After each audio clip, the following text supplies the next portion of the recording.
Hi, I'm Cynthia Schiller. Please like and subscribe. So I just uploaded a little short where it was talking about narcissistic fleas. And that's when we start taking on the traits of our narcissist or the narcissistic people in our lives. So I had a viewer ask, how do we get rid of them?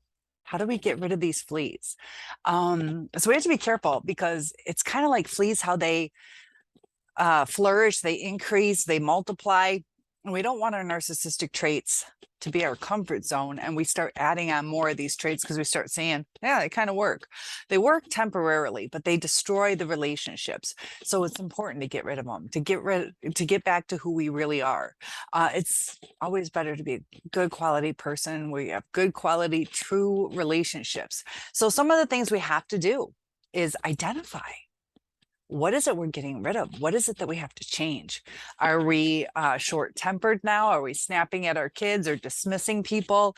Are we taking people for granted? Are we lying to them, hiding things from them, not taking accountability for the things that we did? So certain things in our lives, we have to be mindful of. We really have to do that stop and think. We have to be aware of our facial expressions, our body language, our cadence in the way we speak. Are we like either sighing or giving people like that silent treatment, even just a delayed response to them where it's like, oh my God, I don't want to deal with this. Where we have to pull from inside our kind heart and bring that back. So yeah, you can stop and think, but be careful of your facial expressions, rolling your eyes, be on time to things, because sometimes when we're depressed, we cancel. Narcissists love to cancel. So we're starting to focus on ourselves. And it is good to take care of our bodies. We need to go through the depression cycle, the 5 stages of grief, but we have to come out of that. And we have to come out of it as soon as possible because when we're starting to cancel on people are trying to do nice things for us. And, at least let them know, cancel or acknowledge, be thankful, put some effort into things again where if you apologize, oh sorry, I can't make it, we need to take accountability for a true apology where I'm sorry. We have to say what we're sorry for. That's when it's a true apology. I'm sorry for yelling at you yesterday. I'm sorry for I could have been available to pick you up and I should have been there for you. Or I see that you called last night. Sorry, I couldn't answer, but I'm here for you now. Acknowledging, rebuilding the relationships. So we have to look at the traits of narcissism where it's focused on ourselves. And we also have to remember there was something I read today where, somebody's basically people aren't, if somebody's emotional response to our needs reflects on them. So it's going to be their perception on our needs. So if they don't think that our needs match up to what they think should be a need, that they're not going to probably be there, or they're going to be annoyed that we asked. And we have to be outlooking instead of in looking. Like if your friend says, look, I'm really sad. Can you just check in on me this weekend? Can you call me Friday, Saturday, and Sunday night? You might be like, what? It's like stupid. If you're available, then that's their need instead of internalizing like I wouldn't need that. Like be stronger. Kind of focus on what people are telling you. And if you can do it, be there for them. Also, when we're ruminating, we tend to kind of dismiss our friends where we're utilizing them. Like the narcissist used us for supply. We're using our friends a little too much sometimes for a listening ear. So they're giving us advice, or let's say they said, look, we've talked about it enough. You're not taking my advice. I told you all I could tell you. That's all I know. That's just my advice. And we have to stop and listen. They're telling us something. They're telling us we have talked about it enough, because they probably have. And if we come back with the but, or yeah, but what about, we have to realize that they were there for us. They gave us the advice that they could. We've come back trying to get them to understand us. And if they've been through narcissistic abuse, it's easier for them to understand. If they haven't, it's hard to get the right advice, because they're like, what? So we have to listen to what people are saying. That's a boundary. Like, I don't want to talk about it anymore, is what they're telling us. I'm exhausted. I've given you everything I could, and that's not good enough. Maybe it's not good enough, but you have to stop there and find somebody else to talk to, or talk to a therapist who's trained in these kinds of things. And you know, doing things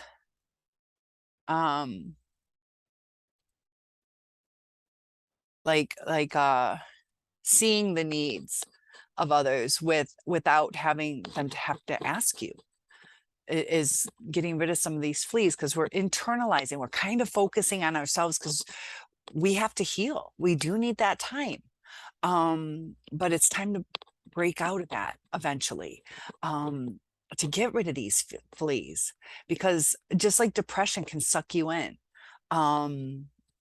Think about like a job. You go through a depressed period of time, and there's somewhere it's clinical depression, where you need possibly medication, talk therapy, healing. Sometimes it is very, very difficult. But if it's a temporary depression, the longer we're in it, the longer, like, yeah, it is easier. I don't want to get dressed. I'm going to overeat. It's easier than cooking it. We just start getting into this pattern, and habits are formed by repeating the same thing like 30 days in a row or so, to where it becomes a part of you. And we don't want poor traits, narcissistic traits, self-centered traits, to overtake us. Also, our jobs, are we doing the best that we can, or are we quitting jobs now because of our emotions? That's kind of what the narcissist does, is a lot of them fuck that, fuck this, they'll quit, or I can go get another job, to where we need to get back to being thankful for what we have, and to cherish what we have, to analyze our lives, to get rid of the stressors. A lot of narcissistic traits are in response to stress. We have to realize what our triggers are, so we don't snap at people. We have to have a positive attitude instead of the fuck you or fuck this, or oh my, where we have short fuses, where we understand where somebody's coming from. Like if we call our friend, they're like, I don't want to talk right now, I'm in the middle of something. And we have to realize they said they're in the middle of something. They're probably stressed out. It doesn't mean anything on us. So we don't need to snap back. We have to realize what they're going through. Because when we're caught up in our mind, it's easy to, if our friend said, I don't want to talk about it anymore, then you're like, well, fuck them. I don't want to call them anymore. They're not there for me. They were there for you. We have to realize what we need to be thankful for, what we had. We don't want to silent treatment our friend who tried the best that they could. We need to respect their boundaries, because when our boundaries weren't honored, it really destroyed a lot of our lives.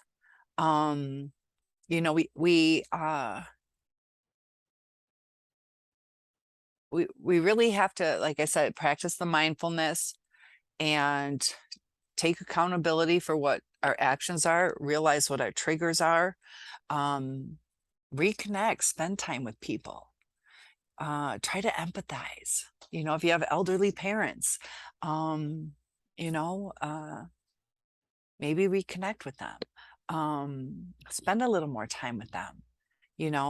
People don't always tell us what their needs are.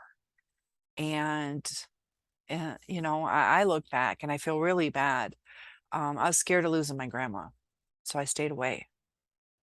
And it still kills me to this day because sweet woman. I'm kind of in her situation now, where kind of alone, and that's when you empathize. I didn't understand when I was younger.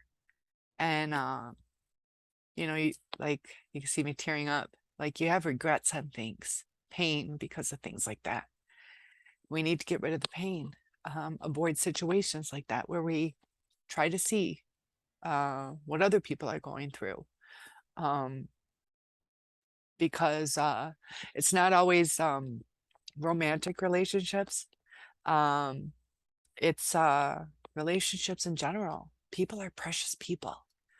And, I was focusing on me being too scared to lose her. And that was silly. That was silly. I was young, but, that was me internalizing. That was me focusing on me. And that's kind of narcissistic in a way, I didn't even well, that's where it gets tricky too. You don't want to go, well, grandma, I don't want you to die in front of me. It's kind of not, sometimes that's where it gets tricky is, having the right words to say. Sometimes we want to express our feelings and we're like, is that going to be hurtful? Like, grandma, you're old and dying. It's like, how do I express my feelings? We have to learn how to communicate better. And we have to get rid of the narcissistic fleas of talking with the you. We have to say, like, I feel this, or I thought, or I interpreted, to where we're having a better communication style. Not to call people names, to be aware of, sometimes, just little things that you say, like narcissistic things, that the narcissist did to us, where maybe we're hurt about our weight, so we might say, well, this is it's so subtle sometimes too, where you could say, because I lost 78 pounds and I'm not super sensitive on it. But if you're like, oh, it's easy for you, you've always been thin. It doesn't acknowledge the fact that I really tried to lose the weight. I exercised, walked, or ran, or did sports. It takes away from my achievement. If you're like, oh, that's easy for you, you're thin.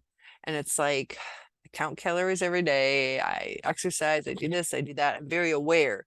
I put effort in. So we have to, like, it's weird, hard to acknowledge the things that we say, um, it gets tricky, like, oh, too bad you weren't smart enough to be a doctor. You'd probably have that boat right now. You got to be careful on things like that. That might have been somebody's soft spot. You can acknowledge, like, that's a beautiful boat. I wish I had that. Try not to be jealous, where sometimes we might be jealous that somebody we know has a great relationship, reconnect with your religion, if that's important to you. We have to let go of the anger. If you guys are seeking revenge, that's kind of narcissistic. They talk about the reactive abuse, but it's still, like, improper ways to handle it in my eyes. It's a reaction to abuse. So, they say it's not your fault, but we can still try to control our anger. You can't use it as an excuse. Are you keeping the kids from your ex because you're pissed off that they don't want to pay child support, or you're pissed off that they quit their job so they don't have to pay it, or whatever? We have to focus on what's important, whether it's the kids, or whether it's our job, or whether it's our parents or our hobbies or our friends. If you're obsessed with your hobbies, invite people to do it with you. Bring people into your circle instead of shutting people out. People need love, and we can spread that love. And once we start spreading that love, um, it falls into place, and it feels good to give to people. So focus on giving, whether it's your time or a hand doing something. Maybe a neighbor needs help pulling weeds, just spend some time with them. And that's going to put them in a good mood, and it's going to help them help somebody else. And hopefully, if everybody did that, society would get back on track. But we have to get rid of those fleas. Otherwise, those fleas are going to multiply. And, you know, it's like, this is where it takes strength, because if we're like, I removed myself from the relationship, you know, I don't have these fleas anymore. One flea can flourish into so many, like hundreds, millions. You've seen dogs and cats with fleas. It can infest everything.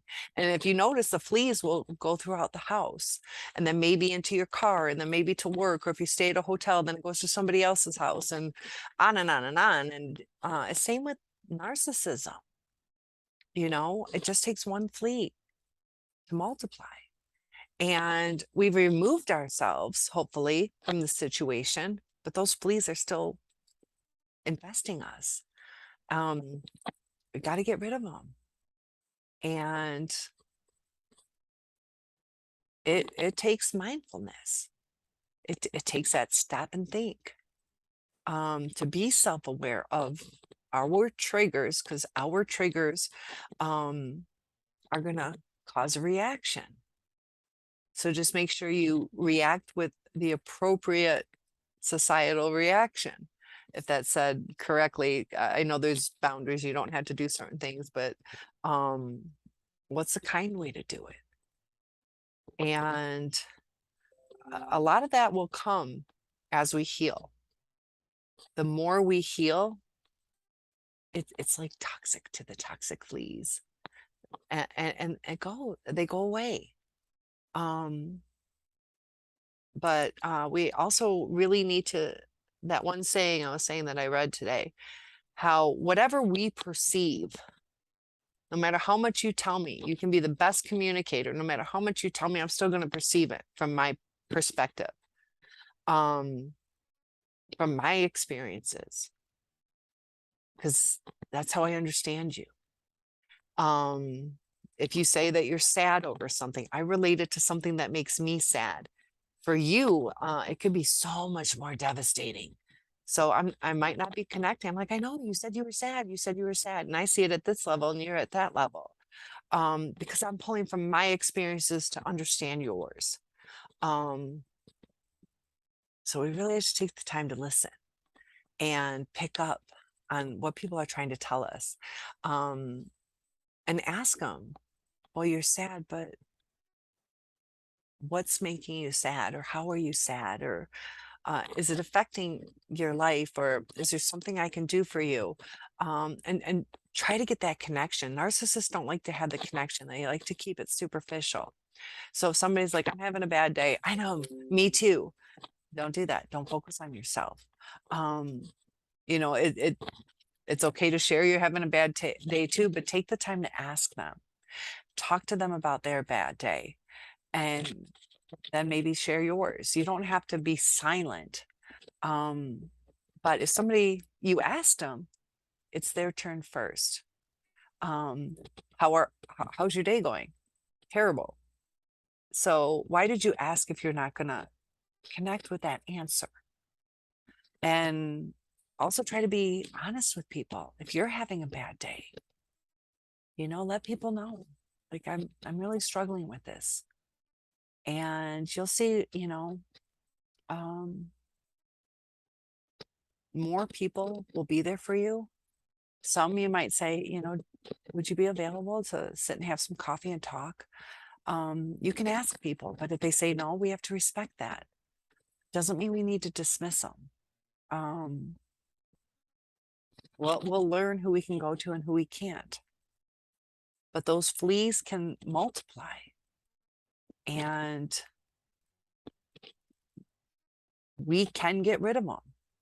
We can get rid of them, but we also have to like rewire our brain to where we can't just, you know, do things on the cuff. We have to foresee what it's going to affect. Because I talk about the butterfly effect, how one little thing can flourish and change everything, the dynamics of the entire world. It's amazing. Little things.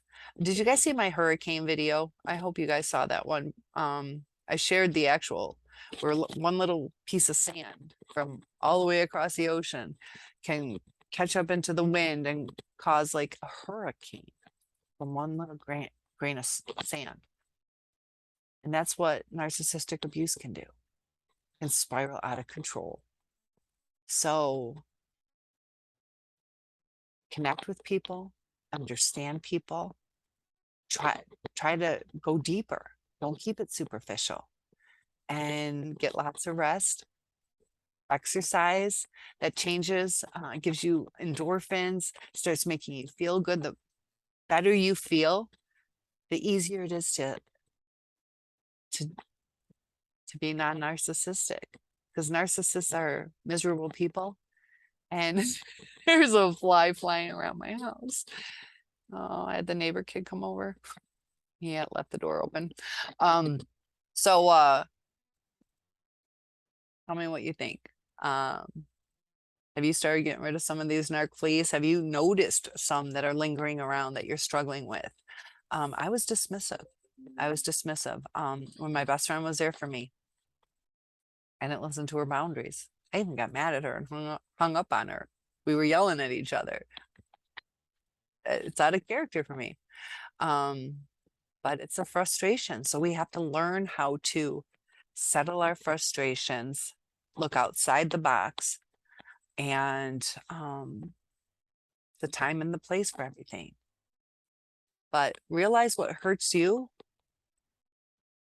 probably hurts other people. So give them validation. You know, don't walk on eggshells.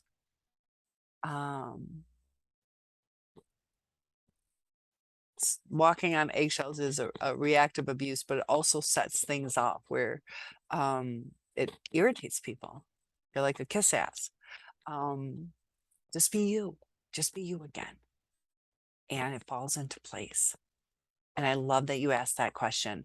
Topic requests are always welcome. So are one-on-ones, and I hope to see you soon.